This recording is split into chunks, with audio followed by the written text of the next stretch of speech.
за да покаже своята милост. И затова пророкът казва: «О ти Витлеемо, землю Юдова, не си най-малка между юдовите племена, от тебе ще се роди вожд, който ще бъде спасител за моят народ Израил». Нека Бог да ни благослови. И както в книгата на пророк Исаия казва: «Син ни се роди, управлението му ще бъде на рамото му, чудесен съветник, Бог могъщ, княз на мира и княз на вечността». Нека Бог да ни благослови и Той да ни помогне.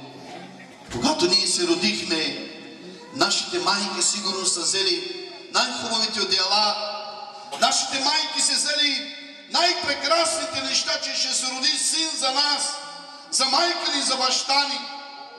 Но за нашия Господ нямаше такива одеяла, брати и сестри. Може би бяха едни черги, може би бяха едни мръсни неща, които беше загънат нашия Господ. Но Господ показа своето смирение и своята любов. Нека да прочетем една част от Святото Евангелие на Матея, първата глава от 18 стих. А рождението на Исус Христа беше така: след като без година майка му Мария за Йосиф, преди да бяха се съединили, тя се намери непразна от Святия Дух. А мъжът Йосиф, понеже беше праведен, а пък не искаше да я наложи, намисли да я напусне тайно. Но когато мислеше това, ето ангел Господен се яви на сън и каза: Йосифе, сине Давидов, не бой се да вземеш жена си Мария, защото зачнатото в нея от Святия Дух. Тя ще роди син, когото ще наречеш Исус, защото той е, който ще спаси людите от греховете им. А всичко това стана, за да се сбъдне реченото от Господа чрез пророка, който каза: ето девицата ще зачне и ще роди син и ще го нарекат Емануил, който значи Бог е с нас. Нека Бог да ни благослови и Той да ни помогне. Брати и сестри, Йосиф се усъмни в Мария. Той се почуди, че тя е бременна. От кой ли? Но той, понеже я обичаше и той се страхуваше да не чуят хората, защото в онова време, ако чуят някой, че е блудник, непременно го биваха с камък. Тогава той намисли да я напусне тайно. Обаче вечерта, когато Бог му даде един сън, той сънува небесен ангел. И тогава ангелът му казва: Йосифе, не бой се да вземеш Мария за жена, защото зачнатото в нея е от Святия Божий Дух. Нека Бог да ни благослови. И ето, мили брати и сестри, ние виждаме, когато стана сутринта Йосиф, взе Мария и той я имаше за своя жена. Нека Бог да ни благослови. Господи, Святи Боже, нека да дойде Твоя Свят Дух. Днес, Боже, да почувстваме Твоята сила, Твоето помазание, Господи, защото Духът е жаден. И днес, Господи, да се изпълним с Твоя Свят Дух, Господи. Молим Те, Татко Небесни, днес е най-големия празник за нам, Господи, които се кланим с дух и тяло и душа, Татко Небесни. Моля Те, Господи, изпълвай днеска всяко едно сърце с сила и изцеление, Господи, и най-повече да имаме промяна, Господи, Святи Боже. Ако ние нямаме промяна, Господи, ако нямаме правда в нас, никак няма да видим Твоето лице. Но аз Те моля, Господи, днес да промениш много сърца, Господи. Моля Те, Татко Небесни, искаш промяна от нам, Боже, да бъдем сол на земята, да бъдем светлина, не само в църква, не само тук, Господи, но където да сме, Боже, Святай Дух да бъде с нас, да се движим, Господи, както се движаха Твоите пророци, Твоите апостоли, Господи. Моля Те, Татко Небесни, моля Те, Святи Боже, използвай днес хвалението, Господи, с помазание, с сила, Татко Небесни. Моля Те, Татко Небесни, да си казал, Господи, когато идваш, няма да изпитваш думите, ще изпитваш силата, Господи. Моля Те, Святи Боже. Амин. Господ изявява спасението си. Амин.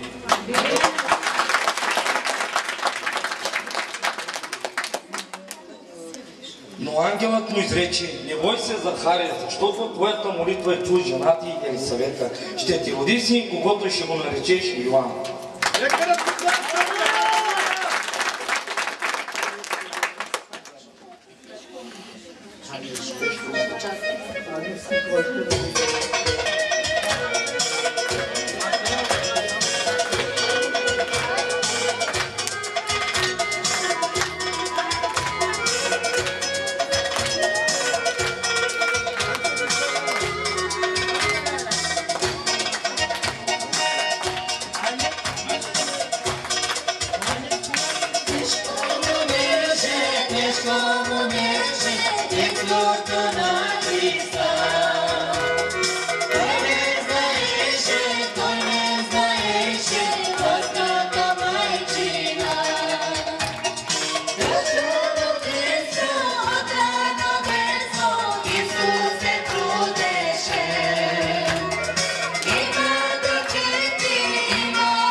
А в 6-тия месец ангел Гавриил беше изпратен от Бога в Галилейския град, наречен Назарет.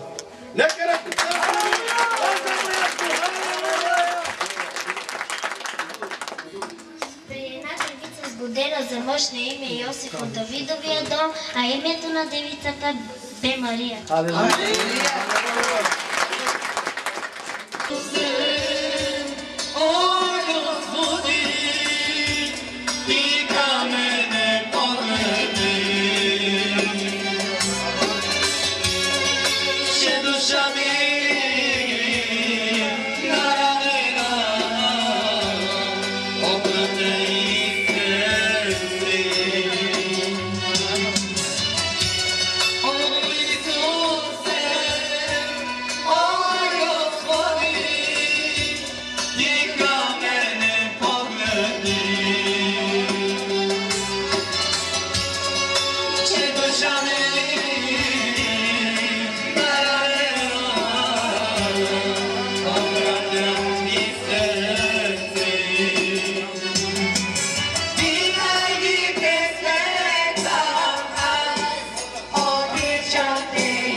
благодатна, Господ е с тебе. Ще поздрави Елисавета. Елисавета поздрави Мария, мръдна заигра в отровата им. За Елисавета, тя в старени, тя си е зачнала сина и това е в 6-я месец за нея, която се казваше неплодна. И веселие и мнозина ще се зарадват за неговото рождение. Амин.